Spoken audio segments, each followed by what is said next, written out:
magic in the air.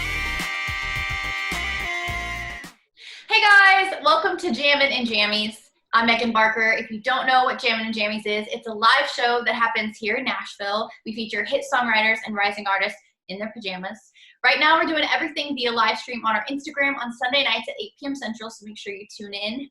And while we're all hanging out in our pajamas at home a little more, we thought it would be fun to sit down with some of our favorite songwriters and ask them questions, pick their brain. So today we are lucky enough to have Mr. Andrew Rollins, who is a Jammie veteran at this point. He's been on Jammies quite a few times. He's an Emmy award-winning songwriter. He's had numerous songs on the TV show Nashville. You've also heard his songs on Netflix series The Ranch, General Hospital, The Amazing Race, and so much more. So let's welcome him. Hi, Andrew. How are you doing? Hi, Megan. How are you? Good. It's really good to see you. Good to see you. It's been a while. Yeah, and you're out in sunny LA right now. Is it sunny today? Well, yesterday it was 82. It was beautiful yesterday, but today it's overcast and about low 50s. We'll take it. We'll take it. Yeah. Do you want to just start by telling everyone a little bit about you, where you're from, and your musical background and all that? I grew up in Shaker Heights, Ohio. It's a small town outside of Cleveland. Let's see. Have been in music since I was knee high. My parents were both musicians, so it was kind of a prerequisite. Started out on violin and piano, and you want me to like zip through the whole thing for you, or whatever you want? I think it's fascinating. I want to know all about you. Okay, so music was from the time I was 4 on. I had music lessons like 2 or 3 times a week, and then I got a partial scholarship to major in music. Went to a college out west. How did you get into songwriting then? I'll tell you. I was playing in different clubs around town in Cleveland, the Cleveland area. And one night this guy, in fact, when I won my Emmy last year, he was the last person I thanked, because he walked in and he was sitting at the bar, and I went on break, and I walked over to him, and he said, "You know, you're really a good songwriter." I said, "Well, thanks, man." And he goes, "But I could show you how to be a great songwriter." And I thought, well, wow, who's this guy? Yeah. Anyway, so it was Eric Carmen. And Eric Carmen was from a band called the Raspberries, and then he became a solo artist, and one of his greatest songs is All by Myself. Wow. And so he kind of took me under his wing, and like every day or a couple times a week, I would go over his place and would sit down, and he'd give me like assignments like, I want you to rewrite If I Fell by the Beatles. Use those chords, but you can't step on the melody. And so he'd give me all these little assignments for writing. Wow. And so after about, I'm sorry? I just said, wow, I just think that's amazing. Yeah, it was amazing. It really was. It was, for a young guy to have someone like that. And at that time, he was like a superstar. He had just had All by Myself. Well, no, that had been a few years earlier, but he had a lot of hot hits. Never Gonna Fall in Love Again, The Dirty Dancing, Hungry Eyes. He was like great. He's a great songwriter. Yeah. So anyway, we went in the studio and recorded a couple tunes, and he sent it to a couple people, and then I had met a guy in Cleveland that wanted to manage me, and he was just like kind of a fan. He was a lawyer. And so he said, "I'm moving out to LA." And I said, "Well, you know what? That's kind of a big leap, to just pack up everything, leave your family, everybody, and move to LA," because I had never been to LA. And so anyway, what I did was we had sent it to A&M Records in LA. And a guy named David Anderley, who was a big record guy, sent me a letter and he said, I can't give you a record deal, but I can give you a development deal if you come to LA.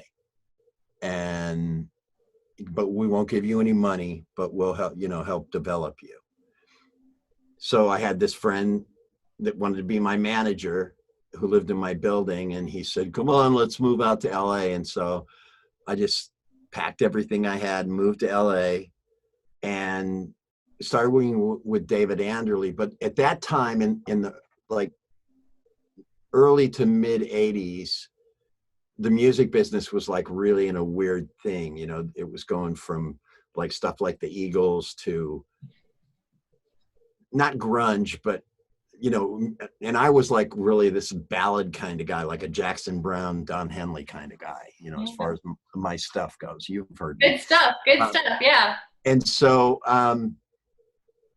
there wasn't really a place for me. They weren't looking for that. They were looking for either the like Rick Springfield or Kajagoogoo or any of those like, what was that band where the guy did that song, I Ran? Well, I ran. Oh, yeah. And he had the hair that was like punk. It was like kind of a pop punk thing. And I didn't fit in any of those things. So I kind of like was not arrogant, but I thought, I'm out here, I'm really good, everybody should want to write, why aren't people signing me? That young artist attitude, I'm fantastic, too full of myself, thinking that I was better than anyone, which I wasn't. But anyway, you learn, as you spend time being in this business. And so my manager called me and he said, we've got a meeting. Oh, well, you've got a showcase. You've got to play at a place called Club Lingerie. It was a really cool club in LA. And so I played there, and there were two guys in there. There was a guy named Bob Feed, who was a big record guy, a guy named Joe Wizard, who produced Boss Skaggs' Silk Degrees, was a great record guy, and a guy named Danny Bramson. Now, Danny Bramson was this young guy that signed Tom Petty after Tom Petty's deal at ABC ran out, and he signed Walter Egan, who now lives in Nashville, and who else did he sign? A band called Men Without Hats. They did the song Safety Dance. Yeah. Song. You can dance if you want to. Yeah. Anyway, so Danny and I kind of hit it off right away. And so he wanted to have me involved with it. It was Universal. It was a label called Backstreet. And the guy that ran in Universal at that time was a guy named Joe Wizard, who was a great guy, great record guy, great producer, really loved the music business. Not just the business of music, just he loved music. And so we were getting ready to do my record. We finished it. I had a great band. And then they had a big power turnover at Universal where they fired everyone, and they took my record and they put it on the shelf. And the way my deal was structured is they didn't have to release it, but if they didn't release it, they had to pay me every quarter. They had to give me money. So every quarter I would go in there and get my check, and they'd go, hey, how you doing? And they'd give me my check. Well, that ended. They gave me my master's back. And then I'd just gotten this, I was like in my mid-20s, I think, at that time. And I just started thinking that it might be a good idea, because I love being on stage, and I was good, but I wasn't like a Don Henley as far as that amazing voice. I mean, I can sing, but I'm not that, you know. I'm a really good writer, but I'm not that. I'm not like a Jackson Brown or Don Henley or, Yeah. and I didn't want to do that. I didn't want to be that front guy anymore, you know, in a band.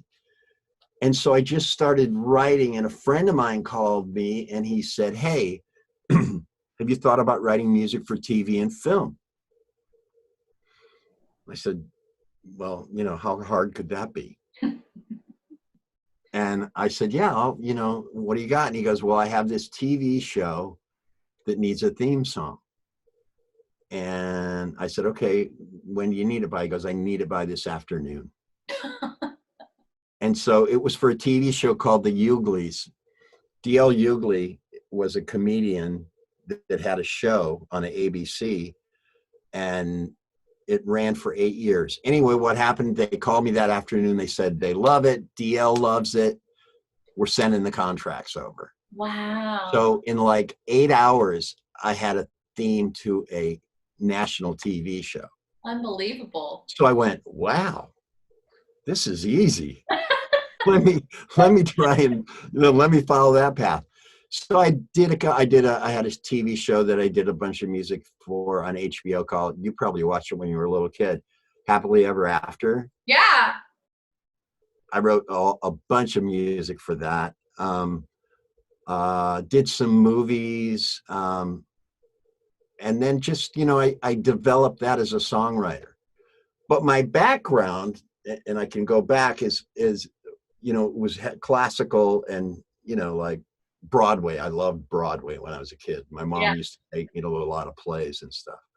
But my grandfather loved country music. Oh, wow. And he loved like Charlie Pride and George Jones and Johnny Cash. And so I always heard, every time my grandfather was very instrumental in my upbringing. And every time I go over to his place, he'd be out working, and he'd have like this great music on, you know. And I always loved country because country, not that pop doesn't tell a story, but it was like, it hit your heart. Yeah. You know, like, you know, he stopped loving her today. And, you know, even the kind of comical songs like You Ain't Woman Enough, you know, Yep. My Man, those kind of things. And then I would like listen to Hank Williams and not Junior, Hank Williams. Yeah. And I would like, you know, he had been dead for decades, but I really loved, you know, like Your Cheating Heart and Jambalaya and all that stuff. It was just amazing to hold on a second. Randy Jackson. Yo, Rollins. Hey, I'm just doing a Zoom interview with an amazing singer in Nashville named Megan Barker. Say hi. Hey, Megan, what's going on? Hi, Mr. Jackson. How are you? Mr. Jackson, it's been a while since you've heard that, huh? I think I was second grade when somebody said, hello, Mr. Jackson. Yeah. Anyway, I'll call you back after I finish this. All right, peace. All right, bye. Thank So you. anyway, what did you say? Thank you for that. Oh, absolutely. So anyway, I went to, you know, I came to Nashville, and this was 2007, I think, 8. It was a while, over 10 years ago. Yeah. And he introduced me to a couple different people, and then I just started doing the thing, man, networking with people, and got really, I loved it because I love songwriting. Yeah. I love being in the studio because I also score. I love doing that, but my passion is sitting down and creating a song. Yeah. You know, and then imagining the person that can sing that song. Yeah. You know, and So in doing that, I developed all these relationships, and it took me like 6, 7 years, you know, and I just kept going. But every other month, I told my wife, I said, look, I really want to make an attempt to be successful in writing country music. And she said, okay. So I said, every other month, I'm going to go to Nashville for a week. And so I did that. And I kept doing that and kept doing that and kept doing that, to where it wasn't my home, but it was like it is my second home.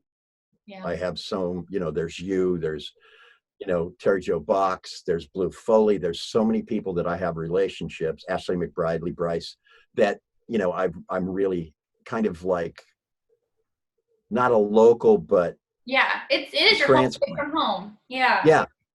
And so then I wrote with a couple of friends of mine, Jada Dreyer and Corey Mayo. I don't know if you know Corey, but he's an amazing songwriter, and Jada's just, she won that show. I can't even think what it was called. But we wrote this tune, and we sat down and we said, because all our friends were getting cuts on this new show called Nashville. Yeah. It was the first season. And I said, let's write a song for the show Nashville. And so we were sitting there, and I can't remember who said it, but somebody said, let's write about this town. And so at that point, I sat down and I started playing this figure. And it was just this. It was just. And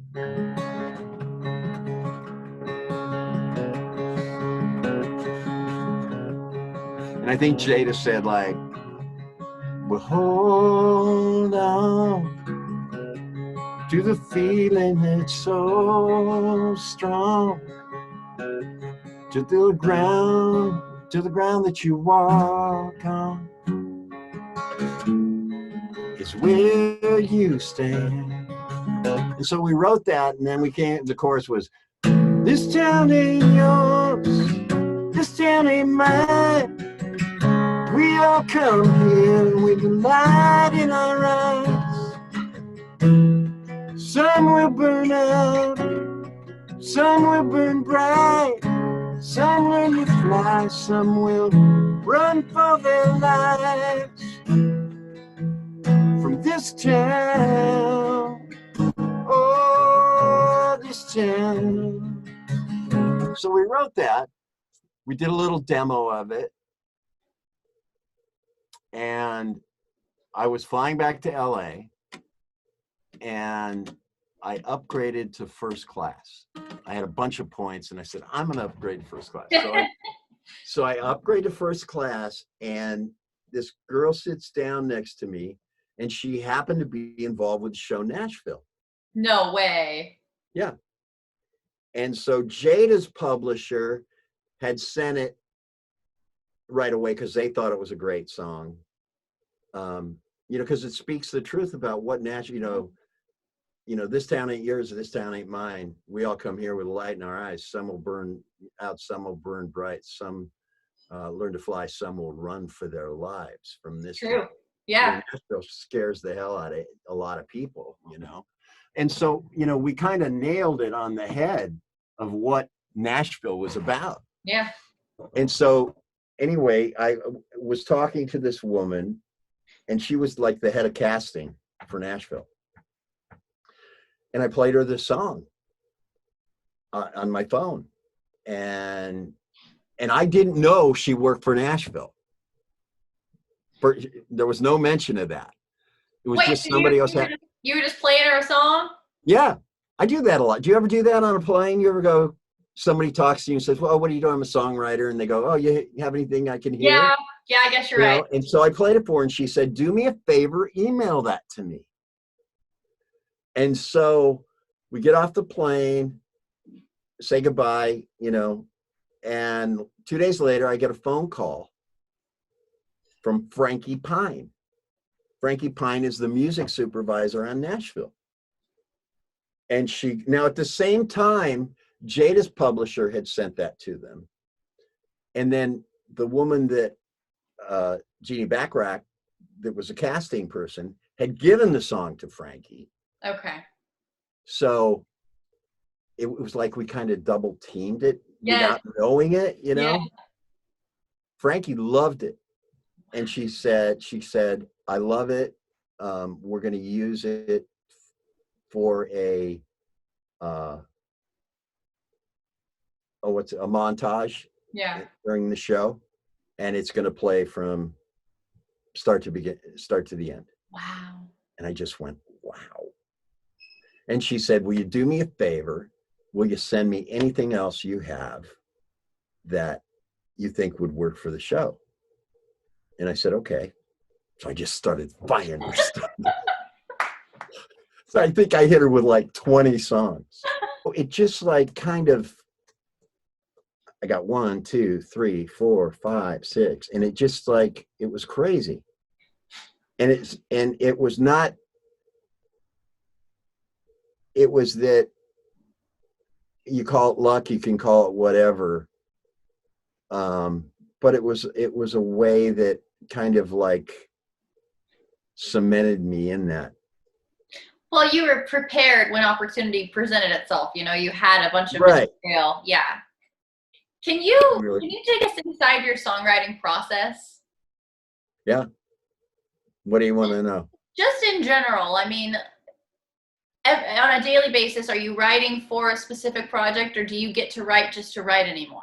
You know what? I carry around my phone, and Randy Jackson is like one of the most amazing songwriters I've ever worked with. And I've known him for 25 years. And people know him from American Idol and being in Journey. But Randy is probably one of the most successful session guys you'll ever. I mean, he played with a guy named Jean-Luc Ponty, and Herbie Hancock, and wow. I mean, I didn't know that. He's a phenomenal musician. But anyway, also aside from having that talent and being dog on American Idol, he comes up with these lines that are unbelievable. And so he'll say something and I'll go, we're going to write that. And we'll do that. And we've written like 3 songs that way in the last, actually since the COVID-19 thing has happened. Yeah. So a lot of times I was going through some trouble with my marriage years and years ago. And I was like, we were at this point where, you know, our kids had grown up and some things happened and people change, you know, and so I looked at my wife and I said, you know, are we going to make it through this? And I'm really sharing intimate stuff. I love she looked at me and she said, time will tell. And so I sat down and I wrote this song called Time Won't Tell. And what, you know, and it was like, time won't tell me how to unfeel your kiss, how to, you know, those things are never going to go away, you know? And so that inspired me to write that song. And I walked around my backyard with a guitar and I just wrote, don't tell me, we'll find out in time. You may change your mind. Don't tell me, time will tell. And then, you know, so there's inspiration from the heart. Yeah. And there's just inspiration when you hear a great line and you go, I'm going to write that. Yeah. You know? They all come together kind of. Can you tell us what you're doing with Randy Jackson? What are you guys working on? Oh, well, Randy and I are developing, well, we're starting a publishing company, and something we've always wanted. I've known Randy for 25 years. He's one of my dearest friends. And we decided to start a publishing company because the main thing we wanted to do was start a company and have it be fair for writers. What a concept. Not saying that publishers aren't fair, But some have, been known not to be. Yeah. And we also decided to start a TV show, Okay. a new TV show. And so we were like beginning our production process when all this stuff happened, So that part of it has been kind of put on the back burner. But like I said, this too shall pass, and we'll all be, all be over it. So yeah, that's what we're doing. It's exciting. I can't wait to hear what happens on the other side of all this craziness. Well, it's exciting. Are you going to be still coming back and forth to Nashville, or are you kind of Actually, Randy and I were supposed to be playing the Bluebird May 1st. Oh. Yeah. And hopefully that'll be rescheduled soon. Yeah, it will be. I talked to Erica about a week ago, and she said as soon as we're up and running. Okay, well, let me know so I can get first dibs and buy a ticket, okay? Because I'm coming to that show. Hey, I might even ask you to play. Anyway, so don't forget me with a good time. I'll be there. But anyway, so yeah, my songwriting process is I make it a point of writing something every day.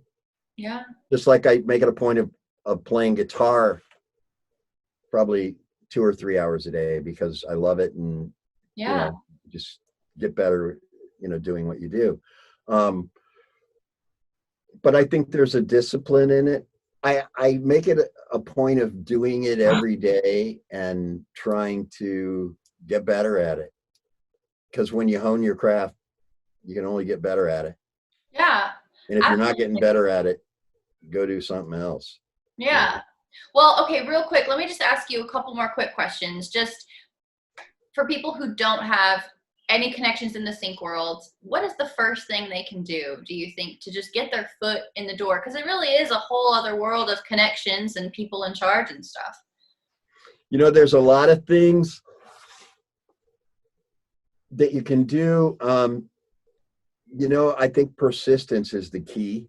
Okay. It's like that old saying, the squeaky wheel gets the grease, Yeah.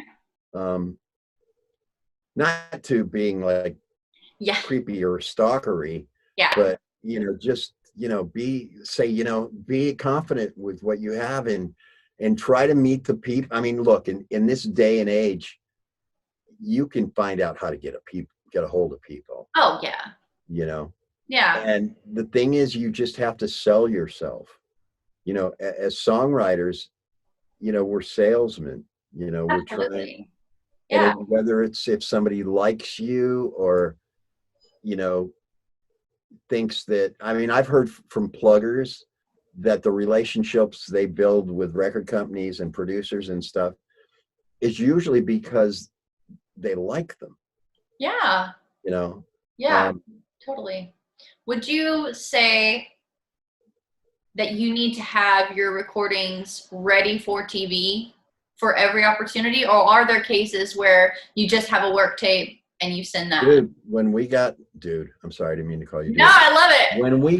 When we got This Town, it was me playing a guitar figure and Jada singing a vocal.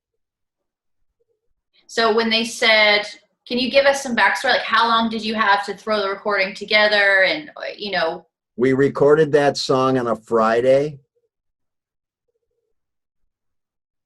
The following Thursday. Wow. Yeah. But that never happens. That was the thing with the stars lining up absolutely perfect. When I got the Uglies TV show, which ran for 8 years, I wrote it I wrote it at 12 o'clock in the morning, and I sent it to the guy at 8 o'clock that night. The next morning they had contracts over. The day after that, I had a check. Wow. That kind of stuff. Yeah, that doesn't happen. Okay. But it's like, believe in what you're doing. Look,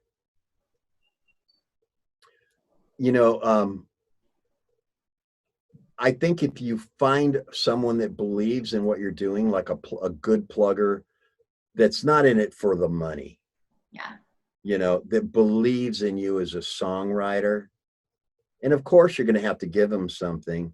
Yeah. But if you make those connections, you know, like I always say this, and Randy and I always say this, you know, 40% of something is better than 100% of nothing. Amen. You know? Yeah. Wow. I love it. Yeah. Do you want to just answer a quick few quarantine questions for us? And then, Oh yeah. Okay. Go ahead. Okay. Do you have a favorite artist you've worked with, or favorite experience you've had? Favorite artist I've worked with. I would have to say Graham Nash. Okay. All right. Yeah. Um, since this is pajama themed, pancakes or French toast? Oh wait, I have to. Graham Nash and Joe Walsh. I'm sorry. Oh, okay. Okay. Okay. Good one. Okay. All right. So go ahead. Quarantine. What? Since we're wearing pajamas, breakfast theme, pancakes or French toast? Are those the only two choices? What's your favorite breakfast then? An emergency orange juice with a piece of toast. You're so LA. You're so healthy. No. I bet you're going for a hike after this. No, I'm not. Okay. No. What's your favorite quarantine snack right now? Triscuits with cottage cheese. Oh, I'm gonna try that. That sounds good. It's so good. Triscuits, cottage cheese, and garlic salt. I'm gonna try that literally tonight. I have all of that at the house. Amazing. Okay. And then last question, what's one song you think everyone should go listen to right now, old or new? That's a tough one. Do you want to play something? Do you want to play something for us?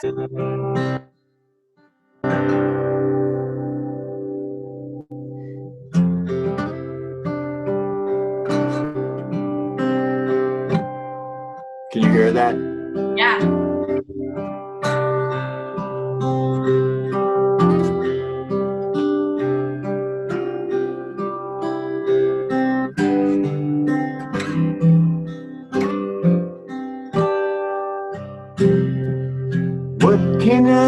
What should I feel about something I've never felt?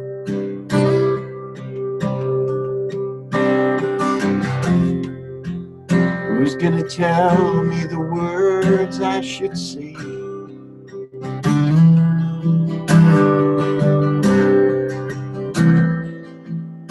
Can this be the moment I've waited for? 'Cause it's not like me to lose my way. I'm not sure of all you are. Well, slow down quickly and take me easy. We're just starting now.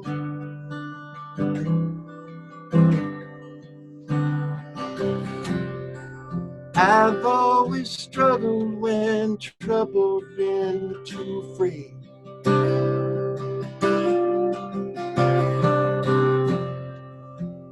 I'm used to taking the easier way.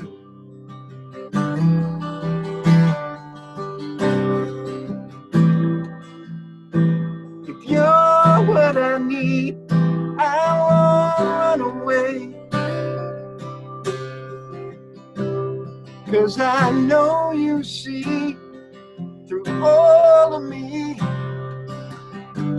the good, the bad, the in between. Slow down quickly and take me easy. We're just starting now.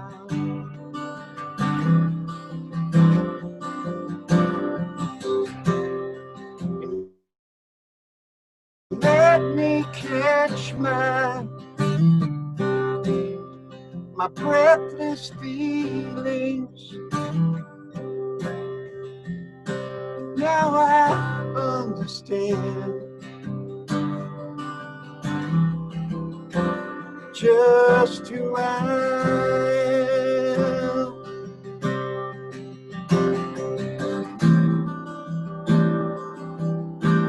Just who I am. Ooh.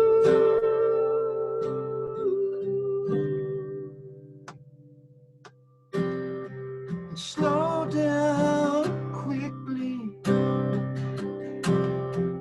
Take me easy. We're just starting now.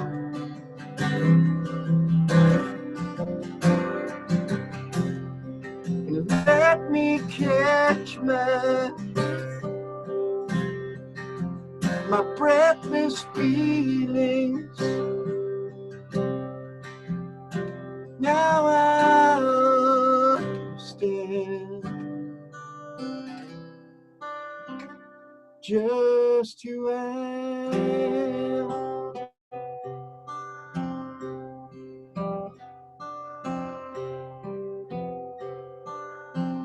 Just who I am.